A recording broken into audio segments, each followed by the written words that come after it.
अचानक फोन की घंटी बजी। लड़की शाओ मेई डरते हुए फोन उठाने लगी, लेकिन तभी यादों की धुंधली परछाइयां उसके दिमाग में तैरने लगीं। हर कुछ दिनों में अपहरणकर्ता उसे पिज्जा लाकर देते थे। घबराकर उसने नर्स को बुलाने वाला बटन दबाया, पर कोई नहीं आया। डर और घबराहट में उसने अपनी कमजोर कांपती हुई देह को घसीटते हुए कमरे से बाहर निकाला। क्या ये सच में अस्पताल है? अपने पास रखी रबर की बॉल को जोर से उछाल दिया। बॉल दीवार से टकराकर वापस आ गई। मैं फिर से फंस गई हूँ। यह अब भी वही भूल भुलैया थी। वह उसी डॉक्टर के कमरे तक पहुंची। डॉक्टर एक नोटबुक में कुछ लिख रहा था।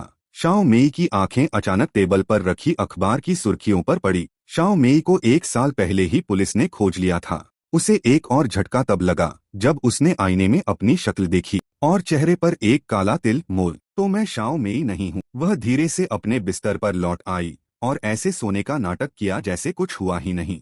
कुछ समय बाद वही डॉक्टर अंदर आया। अब चिंता मत करो, उसने मीठी आवाज में कहा। फिर उसने धीरे से शाओ मेई के बाजू में इंजेक्शन लगाने की कोशिश की। शाओ मेई ने पूरी ताकत से उसे लात मारी। वह तेजी से भागी, मेज पर रखी भूल भुलैया की नक्शा मेज मैप उठा ली और लंगड़ाते हुए लड़खड़ाते हुए रास्ता खोजने लगी। हर जगह उसी डॉक्टर की छाया नजर आ रही थी। आखिरकार वह निकास तक पहुंच गई। वहां एक सीढ़ी लैडर थी। शाओ मेई ने पूरी ताकत लगाई और ऊपर चढ़ गई। जैसे ही उसने बाहर कदम रखा, ताजी हवा उसके चेहरे से टकराई। वह बच चुकी थी। असलियत मैं कौन हूँ? शाओ मेई असल में एक पुलिस अधिकारी थी। 15 साल पहले उसने खुद शाओ मेई के अपहरण की जांच शुरू की थी। 1 साल पहले एक अजनबी ने टीवी पर शाओ मेई के अपहरण की खबर देखी थी। बस मजे के लिए उसने इस महिला पुलिसकर्मी को कैद कर लिया। कहानी समाप्त। अब सवाल यह है, क्या तुम इसे समझ पाए?